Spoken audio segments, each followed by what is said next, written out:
This week on LTC News, the Merrimack River Valley Voyagers. The Merrimack River has brought life to this area, first as a source of water and fish for members of the Pennacook tribe, and later as the power source of the American Industrial Revolution that made Lowell the economic driver for the region.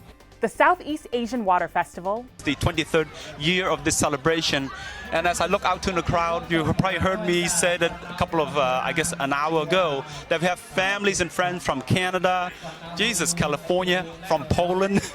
And gun control. I've been calling for Leader McConnell to bring the Senate back into session, especially in the wake of Dayton, Ohio, and El Paso. All this and much more on this edition of LTC News.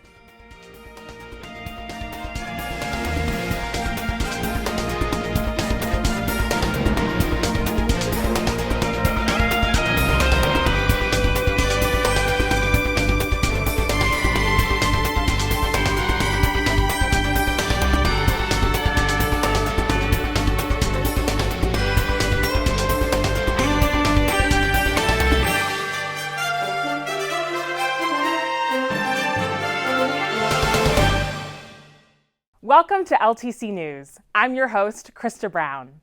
We begin this episode with the 2019 city elections. Candidates for city council and school committee positions are now actively campaigning. 11 candidates are in the race for school committee seats and another 20 for city council, triggering a preliminary city council election to narrow the field on September 24th. City councilors running again this election include Karen Cirillo, David Conway, Rodney Elliott, John Leahy, Rita Mercier, Vesna Noon, and William Samaras, with Alexandra Amparo, Corey Belanger, Juan Castaneda, Sakari Chow, Tai Chum, John Drinkwater, Martin Hogan, Harry Cordicari, Martin Laurie, Jose Negron, David Ouellette, Daniel Rourke, and Jeffrey Thomas running as well. The school committee candidate pool also has a mix of old and new candidates. Andre Dakota, Jacqueline Doherty, Robert Hoey, Dominic Lay, Connie Martin, and Gerard Nutter are running for re-election, with Sherry O'Connor Barboza, Hillary Mae Clark, Michael Dillon Jr., Benjamin Opara, and James Peters joining them on the ticket. The municipal elections will be held November 5th, 2019. You can register to vote until October 16th. LTC will bring you election coverage, including candidate statements, forums, and debates through October. With the rise of gun violence occurring in America, a grassroots push for legislative solutions is growing. We spoke with Congresswoman Lori Trahan about her perspective on the issue of gun control in Congress. We passed 6 months ago, we came together not just as a caucus, but also in a bipartisan way to pass background checks, universal background checks. It is not going to solve the entire problem for sure, but it is the right first step. In fact, I've been calling for Leader McConnell to bring the Senate back into session, especially in the wake of Dayton, Ohio, and El Paso and California to get the Senate to debate this important legislation on the floor. Now that certainly isn't all that we need. We have to get assault-style rifles out of our communities, full stop. I mean, there's no place, there's no role for those types of guns or weapons in our communities. I mean, these are weapons that are used in war, and I think that's what people don't realize. I mean, this is not an infringement on the Second Amendment. I mean,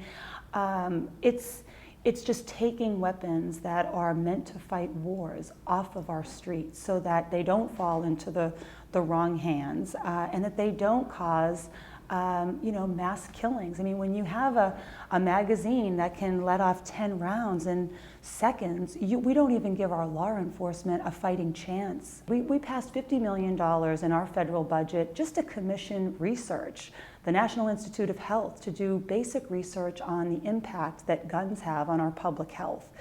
There's real movement on red flag laws, right? Taking back guns from people who are posing a threat to their community. That is a program that has worked in the state of Massachusetts and one that we can make contagious across the country. So I do think that Massachusetts serves as a model, and it often gets cited in these debates. There's a lot of momentum in the Democratic caucus pushing for these reforms. I think right now it's been the most frustrating thing is we have not had a partner in the Senate to take up these common sense reforms and to debate them. You know, the NRA had both the White House and the Senate, unfortunately, in a stranglehold on this very issue. So what moves that needle is, you know, the public opinion and the public perception that guns are killing our children. And so I do think that in September, I'd like it to be now. I think that the Senate should have been called back, 2 weeks ago. But you know, I do think that there's going to be movement based on this pressure that the public is putting on the Senate. I think we all looked at the Prime Minister of New Zealand with unbelievable envy and admiration when she was able to just unilaterally make the right call and just stamp out that this is never going to happen in our country again. And you know, we are not reacting with that same urgency, and it's frustrating. It's frustrating because we know 90% of the American public want us to do something on guns. And without any hesitation, I can say this is the NRA and the Republicans who are basically not allowing this debate, this common sense reform to happen. And I refuse to stand by and let that happen on my watch. If you want to reach Congresswoman Trahan with questions, comments, or concerns, call her Lowell office at 978-459-0101. Spanning 117 miles through New Hampshire and Massachusetts, the Merrimack River is a critical part of Lowell's history as an industrial city. In order to bring more attention to it, a group of community leaders from the region came together to form what they called the Merrimack River Valley Voyagers, and kayaked the entirety of the river. Merrimack River has brought life to this area, first as a source of water and fish for members of the Pennacook tribe, and later as the power source of the American Industrial Revolution that made Lowell the economic driver for the region. I was humbled to receive the invite to participate, and President Glenn did reach out to me and say, Senator DeZoglio, you're working on this legislation to create the Merrimack River District Commission that would bring together local stakeholders, advocates, and experts. And I just wanted to let you know that a couple of us are going to be traveling down the Merrimack soon to kind of like for fun, but we also want to make it an opportunity to learn more about what's happening along the Merrimack and to highlight some of the great economic opportunities and recreational opportunities that exist in our region that might not be highlighted as much as they should be. The river provides recreational opportunities for thousands, including boating at the Lowell Motorboat Club, kayaking, canoeing, stand-up paddleboarding here at UMass. A number of years ago when I was a little kid, not all that long ago, my mother warned me, don't go near the river. You can't go near that. It's dirty, it's polluted, and it was. And through the Clean Water Act and a lot of federal dollars, the wastewater treatment plants were funded. But we still have an issue, and that issue in the river is CSOs. In Lowell itself, we were discharging 1 billion gallons of CSOs in the river a year. 1 billion gallons. Lowell has spent over $125 million. What the $125 million has done is reduce our CSO overflows by 80%. Having clean air, clean water, and recreational facilities is a benefit for everybody in the state. And if we don't work together on that, if we don't link up to clean up all our rivers and all our waters, we won't get to that state where we're really living in a clean environment and leaving the world in a great place for our kids. Families who live here because of those recreational opportunities partly, and we want to make sure that their kids, that they themselves, that their children, that their animals, all of their loved ones are able to swim and recreate in clean water. It really is something that we need to make sure that we're taking action on sooner rather than later. Along the river, you've got older cities, including up in New Hampshire, you've got Concord, Manchester, and Nashua. And then when you come into Massachusetts, you've got Lowell, Lawrence, Haverhill. So you have several cities that were built in the 19th century. They have sewer systems that were constructed in the 19th century, and they're single sewer systems. And so what happens is they work fine until there's a heavy rain, and when there's a heavy rain, basically what happens is that heavy rain flushes out the sewage treatment plant and stuff ends up in the river that shouldn't be. The bill that I filed regarding this commission, which would greatly contribute to taking on the task of looking at ways to fund the infrastructure updates needed to combat the combined sewer overflow issue in particular, is long overdue, long overdue. So I really appreciate all the people who got out there and paddled today. It's good to see nobody's too sunburned, and we hope we have enough food to refuel you and keep you going. But it really is great to see everybody here today, and thanks to everybody else for coming out and supporting this effort. Let's get this place cleaned up. Thank you. We remain on the Merrimack for our next story. The 22nd Lowell Southeast Asian Water Festival took place on August 17th. The festival is an annual celebration of the coming of the rainy season in Southeast Asia, featuring traditional music, food, crafts, and boat races. LTC provided live coverage of the event and brings you these highlights.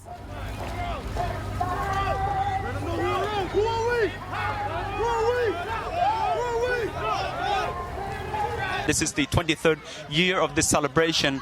And as I look out to the crowd, you probably heard me say that a couple of, an hour ago, that we have families and friends from Canada, California, from Poland.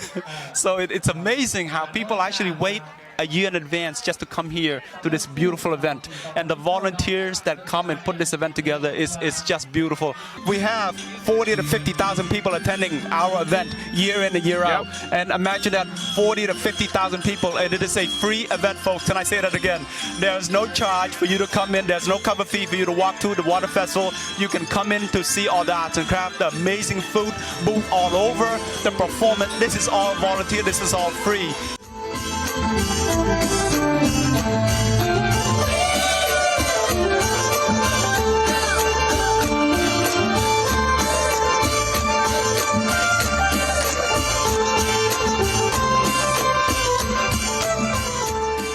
If you think about it, they honor they have the program because the river, the waters do help help with their harvest, their farms, their whole way of life. But this river has been important to the people in the city of Lowell. I mean, it powered the first mills. But the way I look at it, the river now is just as important because what we have now is a celebration of various cultures coming to use this venue, weekly. And it doesn't get better than that, because, there are people from all walks of life, all cultures, all ethnic groups are here today, and we're celebrating a common theme. Celebrate somebody's culture, honor it, and be prepared to celebrate their own. This amazing, beautiful event going years strong and 23 years at that. Now, I know that I have missed a couple of performances, and everybody tell me that came from, Minnesota is another dancing group.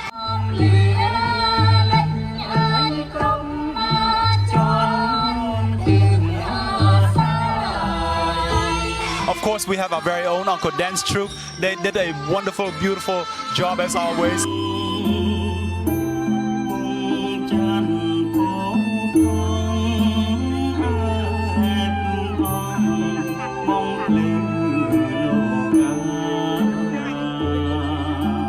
It makes Lowell a better place. So when you talk about Lowell being a gateway city, it becomes truly a gateway city. And a lot of people look at us and say, you know what? This is a city I want to visit. So, so the economic value of all of this is another thing that really, my first is that it brings people together. But second, economic value is really something you have to say it's very important.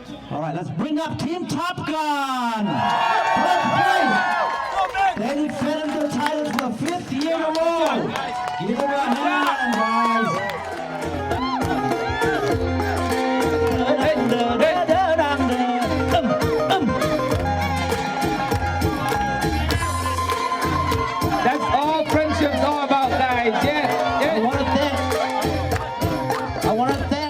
You can watch extended highlights of the festival on LTC. Check out our online schedule for details. In this week's Sunspot, Lowell Sun Enterprise editor Chris Scott sits down with Lowell historian and Registrar of Deeds Dick Howe.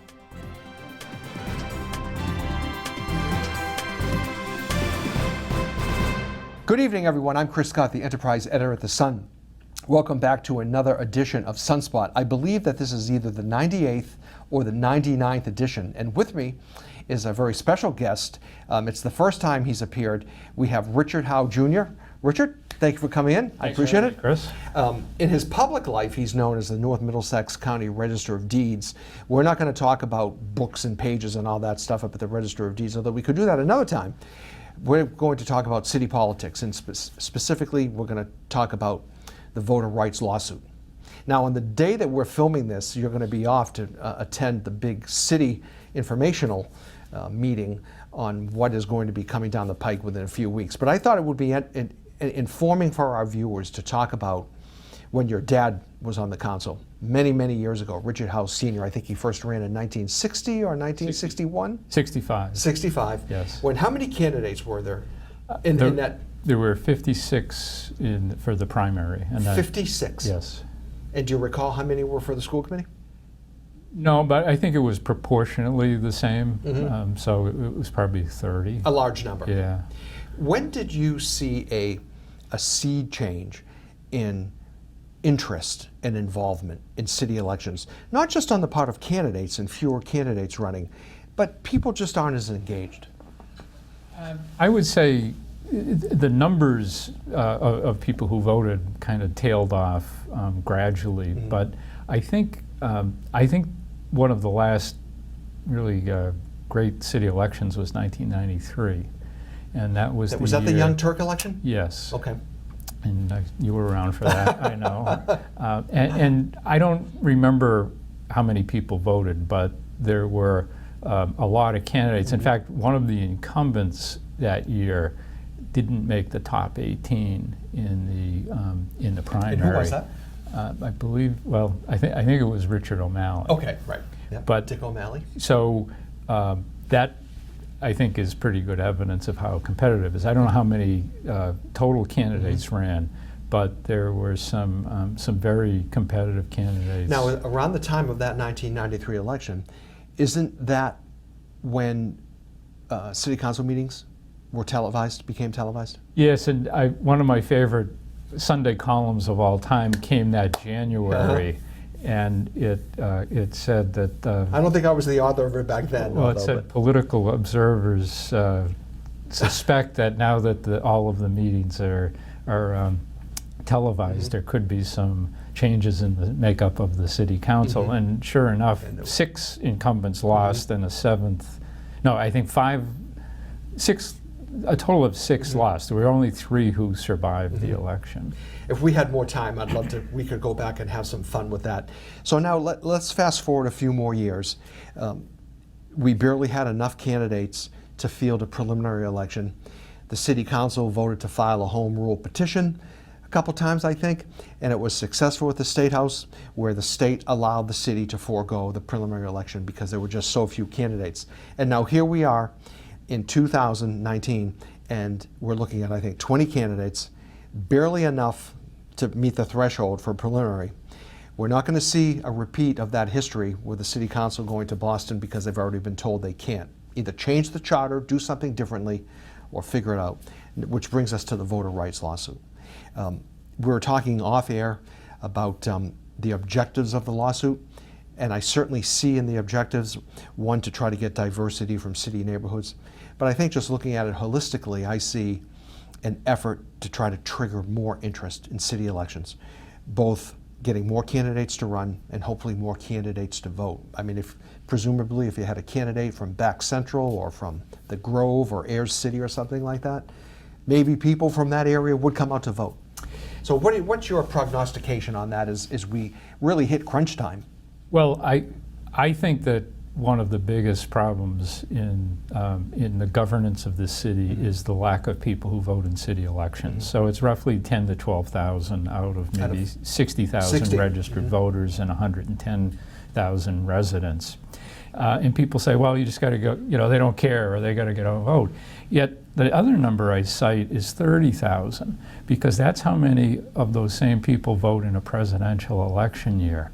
So you have 20,000 more people who show up on Tuesday, can vote. So it's not a question of moving it to Saturday or making it a holiday. Okay, They're yeah. fully capable of making it to poll and voting.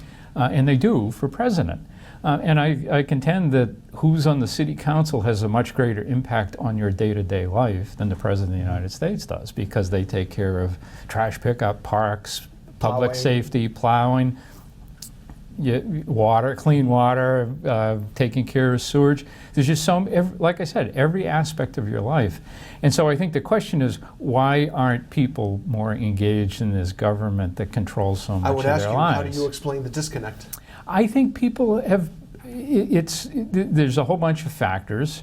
I think the same, I think some of the same forces that have made it so difficult for daily newspapers to stay in business.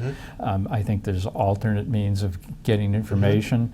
I think, and maybe as more people work outside of the city, they feel like they don't have the time. I've heard repeatedly from people who should be voters say, well, I don't know anything about the candidates or about the issues, and so I would just be throwing my vote away.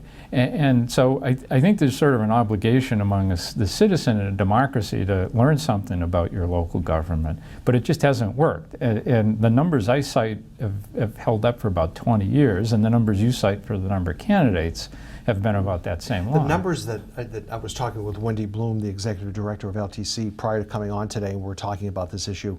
And the analytics at the newspaper are kind of funny. If we post a story at 8 a.m. on a Tuesday morning about a new restaurant opening downtown or out in Central Square in Chelmsford, the analytics on that will be, like a mountain.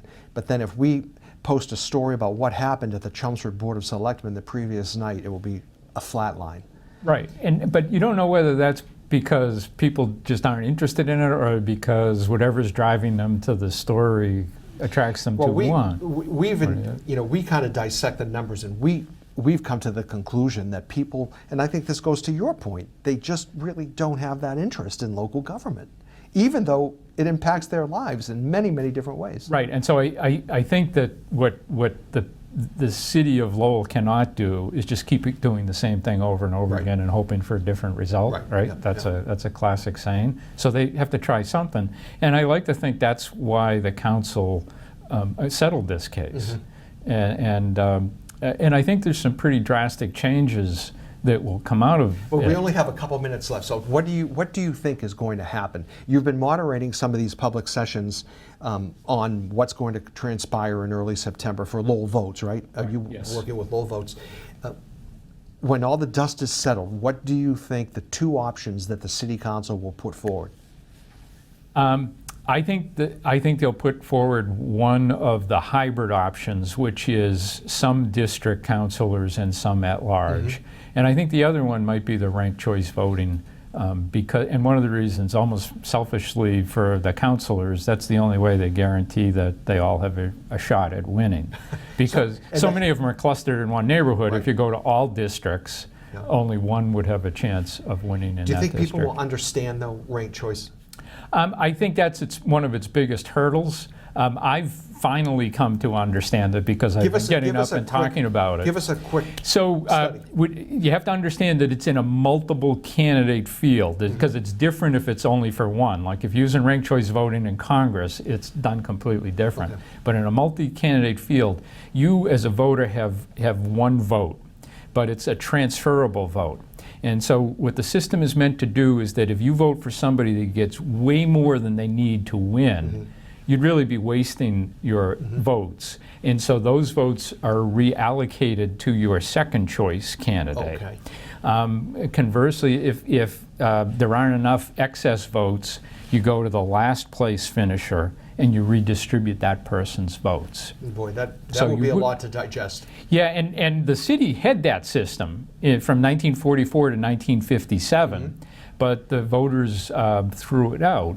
And I think one of the reasons it used to take 3 weeks to figure out who won the city council race. What do you think would be a good mix of at-large and individual neighborhood representatives on the city council? Of the options that are part of the suit, I think expanding the council to 11 and going with 8 district and 3 at large. That's one of the options. I think that's the best one. The reason I think the plaintiffs would never go along with a kind of a 50-50 split, which is what was recently proposed, is because the complaint they've had is that one neighborhood dominates the outcome of the election. And so if you have, say, 4 at large and 5 district, that one neighborhood potentially would elect all 4 plus their district, which would give them a majority of the council. So there'd be no resolution of the lawsuit. Now, I've never criticized Belvedere for getting out to vote. At least they vote.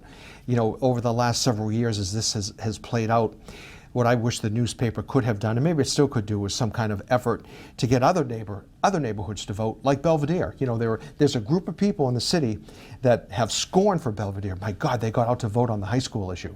You know, yeah, but one of in defense of the other neighborhoods, the precincts are divided up evenly based on the number of people living in them. So it's about 3,200 per precinct. That's people, 3 human precincts beings. per ward. Yeah, that's human beings. That's not people eligible to vote. So if you live in a district that has more people who are immigrants who are not yet U.S. citizens, they can't vote. And if you have more young people, kids, they're counted by the census, so they're counted when the districts are divvied up, but they're not eligible to vote. So in a district, in a precinct that's older and more established, meaning less immigrants, they have a higher base to choose from when they come out to vote.